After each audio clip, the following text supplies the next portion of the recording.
The wind hits the windshield first, a wall of white moving sideways at nearly 80 kilometers an hour. And for a moment, the cab of the locomotive feels less like a machine and more like a small steel room adrift in the middle of the sky. Somewhere out there, beyond the glass, the Rocky Mountains rise in the dark, their peaks buried under snow that has been falling for 11 straight hours. Inside, two men sit at the controls of more than 20,000 horsepower, guiding 4 kilometers of freight cars through a corridor of rock and ice that has tested railroaders for nearly a century and a half. This is a winter run on the Canadian Pacific Main Line, somewhere between Golden and Field, British Columbia. And tonight, the mountain is not going to make it easy. To understand why this job exists at all, and why anyone would choose to do it, you have to go back to the 1880s, when the newly formed Dominion of Canada made a promise to British Columbia: build a railway connecting the Pacific coast to the rest of the country, or lose the province to annexation talk with the United States. The engineers sent to survey a route through the Rockies found something close to a nightmare. The Kicking Horse Pass, the route eventually chosen, dropped more than 300 meters in just 8 kilometers. A grade so severe that early trains needed extra locomotives just to hold their cars back on the way down. And even then, runaway trains were a regular and deadly occurrence. For 25 years, this stretch of track was known simply as the Big Hill, and it killed people. It wasn't until 1909 that engineers finished the spiral tunnels, an audacious pair of loops bored directly through Cathedral Mountain and Mount Ogden, which doubled the length of track over the same distance and cut the grade nearly in half. Trains still climb through those tunnels today, and on a clear day, you can stand at the lookout above and watch a single train appear to pass over itself, the head end emerging from one tunnel while the tail end is still entering another, more than 100 meters below.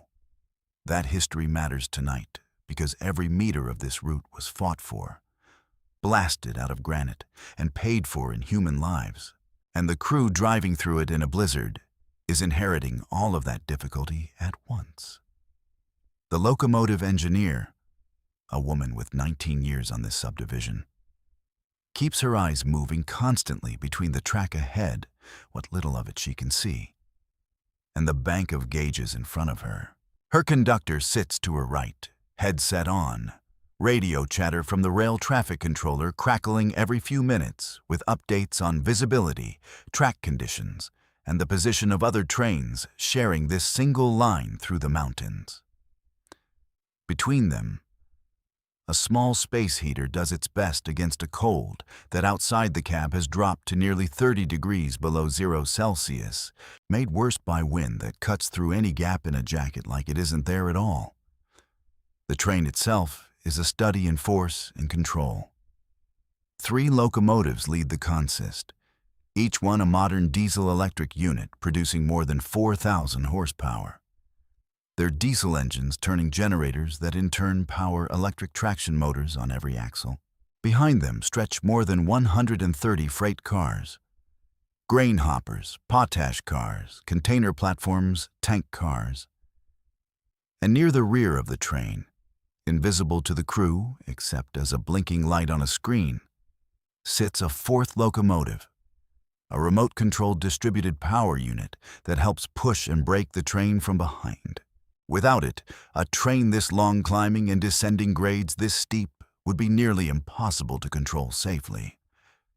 The slack alone, the space between couplers multiplied across more than 100 cars, could stretch and snap like a whip if handled wrong, tearing the train apart or derailing it on a curve.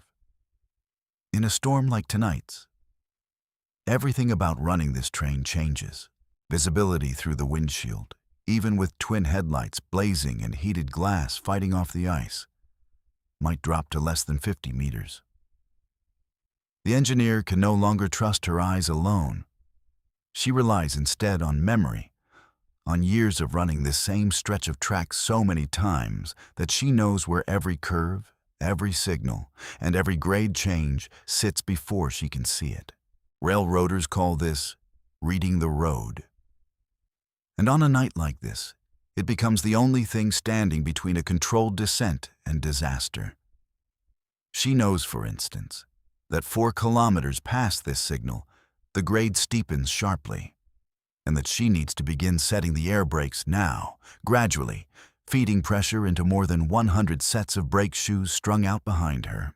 Because doing it too late on ice-slicked rail could mean the train outruns its own brakes. Snow does something to a railway that few other weather conditions can match. It doesn't just reduce visibility. It actively changes the physics of the track itself.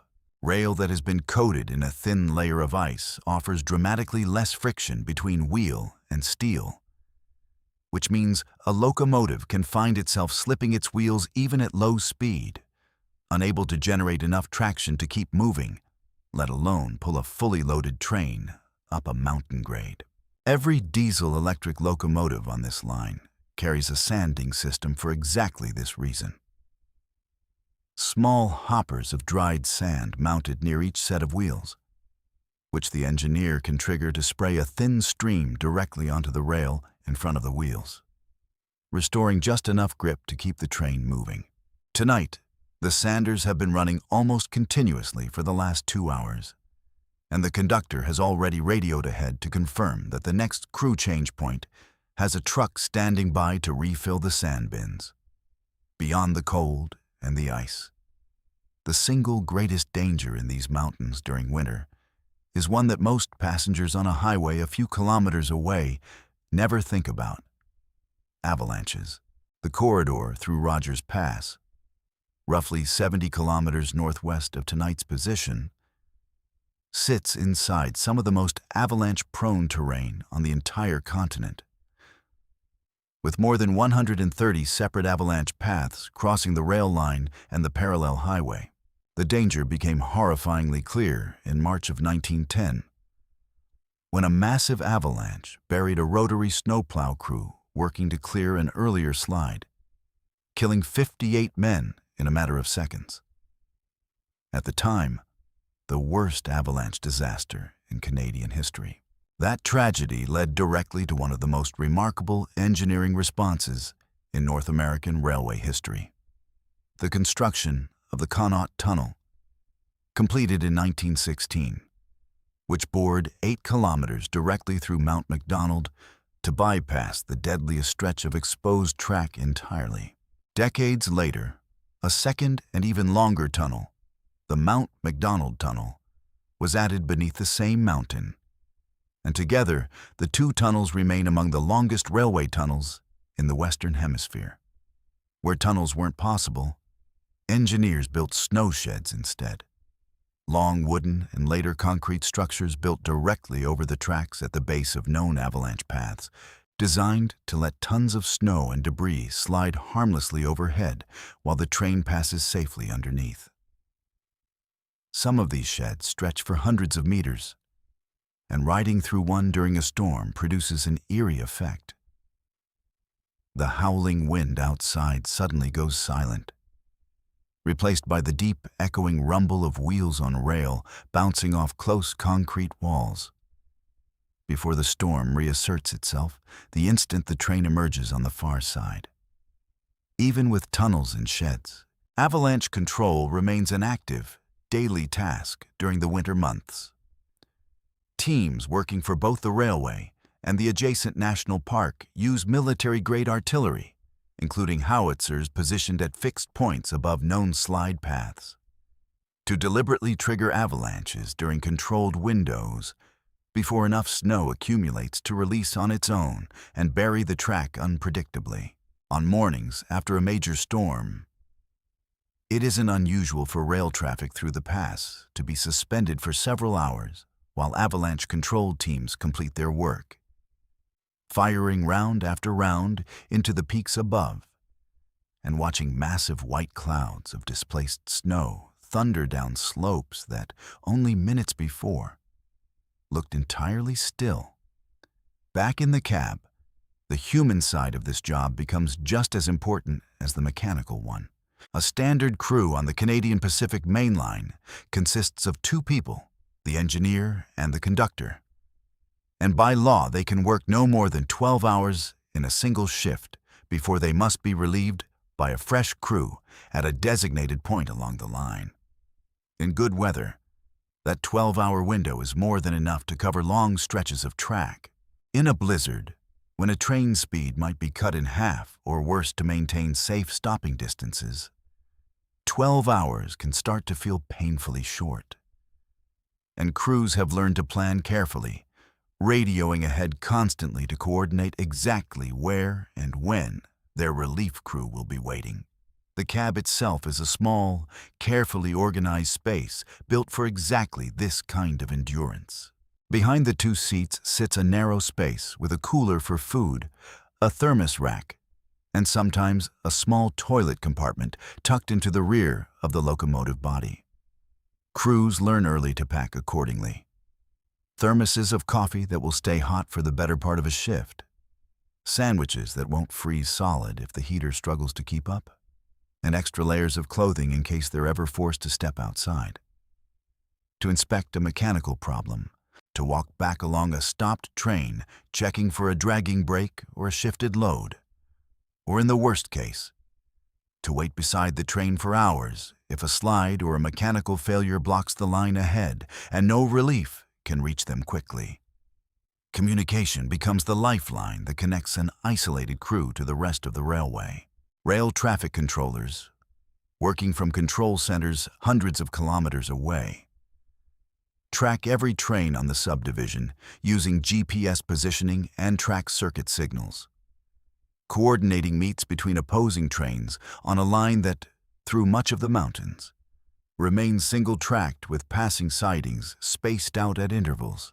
During a severe storm, controllers lean heavily on radio contact with each crew, checking in more frequently, relaying updated weather reports, and warning of any track conditions reported by trains ahead. A defect detector system installed along the route automatically scans passing trains for overheated wheel bearings, dragging equipment, or shifted loads, radioing an automated voice report to the crew as they pass. One more layer of protection in conditions where a human eye alone could never catch every problem in time. Despite every technological safeguard, there remains something deeply physical and immediate about sitting in that cab during a true mountain blizzard. The engineer described it once as feeling like driving a building through a wall of static. The headlights illuminate nothing but swirling snow. The wipers struggle uselessly against ice building on the glass faster than they can clear it. And the only real information comes from instruments: speed, air brake pressure, throttle position, and the subtle vibration through the seat that tells an experienced hand whether the wheels beneath her are still gripping the rail or beginning to slip. Longtime crews talk about developing a kind of sixth sense for the mountain, a feel for the train that comes only after years of repetition, noticing the faint change in engine sound as a grade steepens even before the gauges confirm it, sensing a subtle shift in the ride that signals ice on the rail ahead. Mechanical failures, rare as they are, become far more serious in this environment than almost anywhere else on the network. A locomotive that loses power on a level stretch of prairie track is an inconvenience.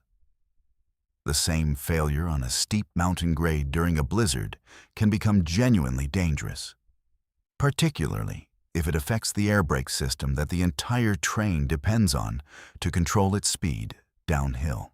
For this reason, locomotives assigned to mountain territory receive additional maintenance scrutiny before winter arrives each year, with mechanical crews checking heating elements, battery systems, and brake components that will face months of extreme cold. Even so, when something does go wrong at 3 in the morning in the middle of a storm, the crew's training kicks in immediately. Securing the train first with handbrakes set on a portion of the cars, then working through diagnostic procedures by flashlight in temperatures that can freeze exposed skin in minutes, all while maintaining radio contact with dispatchers who are simultaneously working to keep other trains a safe distance away. There is also an unmistakable camaraderie that develops among the people who do this work, a shared understanding that outsiders rarely grasp. Crews rotating through the mountain subdivisions often know one another by name across decades of overlapping careers, trading stories at crew change points about storms survived, close calls avoided, and the particular personality quirks of specific locomotives that seem to run rough in the cold or struggle with a certain grade. There's a quiet pride in simply having made the run, in having brought more than 100 cars of freight, everything from prairie grain destined for export terminals on the coast to finished automobiles headed the other direction, safely through terrain that, on paper, looks almost impossible to operate a railway through at all, let alone in the depths of a January storm. As the night wears on, the storm outside shows no sign of easing, but inside the cab, a rhythm has settled in. The engineer eases back on the throttle as the grade begins its long descent toward Golden, feeding air into the brake pipe in careful increments, watching her speed indicator hold steady even as gusts of wind rock the cab and snow streams sideways past the headlights. The conductor reads off updates from the radio. A passing train has reported clear track ahead, the next several kilometers, and the rail traffic controller confirms their scheduled meet at a siding is still on time. Small confirmations like these, repeated constantly throughout a shift, form the invisible web of coordination that keeps trains moving safely through some of the harshest operating conditions found anywhere in North America. By the time the first hint of gray light appears far to the east, the worst of the overnight storm has begun to weaken, though the snow keeps falling in a steadier, gentler pattern now, coating the pine forests along the route in a white that will remain until spring. The train rolls into the yard at Golden a little behind schedule, air brakes releasing with a long hiss as the engineer brings the head end to a stop precisely where the yard crew is waiting. A new crew climbs aboard, stamping snow from their boots, ready to take this same train through the next stretch of mountain territory, while the outgoing engineer and conductor step down into the cold morning air, exhausted but satisfied. Another overnight run through the Rockies, completed without incident. Not every storm ends so cleanly, and the history of this railway is full of nights that tested crews far more severely than the one just described. Older engineers still tell stories passed down from the crews who worked these mountains before modern diesel-electric power. Back when steam locomotives hauled trains through the same passes, their boilers struggling to maintain pressure in extreme cold, while firemen shoveled coal by hand into fireboxes glowing orange against the dark. Those crews faced dangers that today's railroaders are largely shielded from. Exposed cabs with far less insulation, water that could freeze solid in a stalled locomotive's boiler within minutes, and rescue that, in an era before reliable two-way radio, might be hours or even a full day away if a train became stranded between stations. The switch to diesel-electric power beginning in the 1950s transformed mountain railroading almost overnight, offering far greater reliability, faster starting in cold weather, and crucially, an enclosed cab with real heating that finally gave crews some protection from the worst the mountains could throw at them. Modern locomotives have continued to evolve well beyond those early diesel units, and the technology riding along in tonight's cab would be almost unrecognizable to a crew from just a few decades ago. A computer screen mounted between the two seats displays real-time information pulled from a positive train control system, a satellite-linked safety network that continuously tracks the train's exact position, speed, and the authority it has been granted to occupy a given stretch of track. If the engineer were somehow to exceed a speed limit or approach a signal indicating stop without slowing appropriately, the system is capable of intervening automatically, applying the brakes before a human error could turn into a collision. This kind of automated backstop matters enormously in mountain territory, where a moment of fatigue or a brief lapse in attention during a 14-hour storm could otherwise have consequences far more serious than almost anywhere else on the network. Weather forecasting, too, has become a far more precise tool than it once was.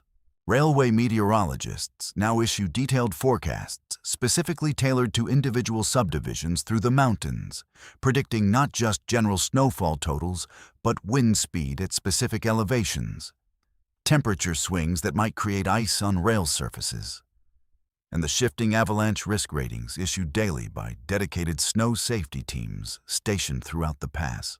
Dispatchers use these forecasts to make real decisions, slowing trains preemptively ahead of an expected whiteout, holding trains at a siding until visibility improves, or in the most extreme cases, suspending traffic through a section of track entirely until avalanche control crews can complete their work. None of this eliminates the danger, but it transforms mountain railroading from a battle fought purely on instinct into one informed by data collected and refined over more than a century of hard-won experience. Wildlife adds another unpredictable element to winter operations that few people outside the industry ever consider. Deep snow in the surrounding valleys pushes elk, deer, and occasionally grizzly bears down toward lower elevations, where the cleared, packed snow along the rail corridor becomes an easier path to travel than the deep drifts blanketing the forest floor. Engineers running these routes at night keep a constant watch for animals standing on or near the track, sounding the horn well in advance whenever their headlights catch the telltale reflection of eyes ahead in the dark. A loaded freight train weighing many thousands of tons cannot stop quickly under any circumstances, let alone on a snow-covered downhill grade. So avoiding wildlife strikes depends almost entirely on early detection and a healthy blast of the horn rather than any hope of braking in time. The toll this work takes on a person's body and routine is something crews rarely discuss with outsiders but understand deeply among themselves, working what the industry calls extra-board assignments. Many engineers and conductors on mountain subdivisions never know their exact schedule more than a day or two in advance, waiting instead for a call that might come at 2 in the afternoon or 2 in the morning, summoning them to report for duty within a set window of time. Winter storms make this unpredictability worse, since a single severe blizzard can back up train movements across an entire subdivision, leaving crews waiting on standby far longer than usual, or conversely calling them out for back-to-back assignments as the railway scrambles to keep freight moving once conditions finally improve. Family life adapts around this rhythm out of necessity, with spouses and children learning to expect a parent might miss a birthday dinner or a school event because a storm rolled into the mountains at exactly the wrong moment. For all of that difficulty, most crews who have spent real time in mountain territory describe a genuine attachment to the work that goes beyond simple professional duty. There is a particular kind of satisfaction in mastering terrain this demanding, in knowing a subdivision so thoroughly that a storm which would paralyze an unfamiliar operator becomes, for an experienced hand, simply another shift to work through carefully and methodically. Retired engineers often mention missing the mountains specifically, more than any other part of the job, describing the strange beauty of watching dawn break over snow-covered peaks from a cab window after an overnight run through a blizzard. The sense of having personally guided something enormous and powerful safely through conditions that would stop almost anything else built by human hands. The freight itself, largely invisible to the crew beyond a manifest listing car numbers and contents, represents an entire economy depending on these trains running through the mountains regardless of weather. Grain grown on the prairies hundreds of kilometers to the east needs to reach export terminals on the British Columbia coast to meet ships waiting to carry it overseas. Potash mined in Saskatchewan, coal from mines in the foothills, finished vehicles built in factories farther east, and countless containers of consumer goods moving in both directions all depend on this single, narrow ribbon of steel, threading through some of the most difficult terrain on the continent. When a storm shuts the line down, even briefly, the ripple effects extend far beyond the mountains themselves, delaying ships waiting at port, backing up rail yards hundreds of kilometers away, and reminding everyone involved just how much modern commerce quietly depends on a small number of crews willing to climb into that cab night after night, storm after storm, and keep the trains moving. It's easy watching a freight train roll past a highway overpass on a clear summer afternoon, to think of railways as simple, almost old-fashioned machines quietly doing an unglamorous job. What that view misses is everything that happens on nights like this one. The decades of engineering that carved a viable path through some of the most unforgiving mountains on the continent.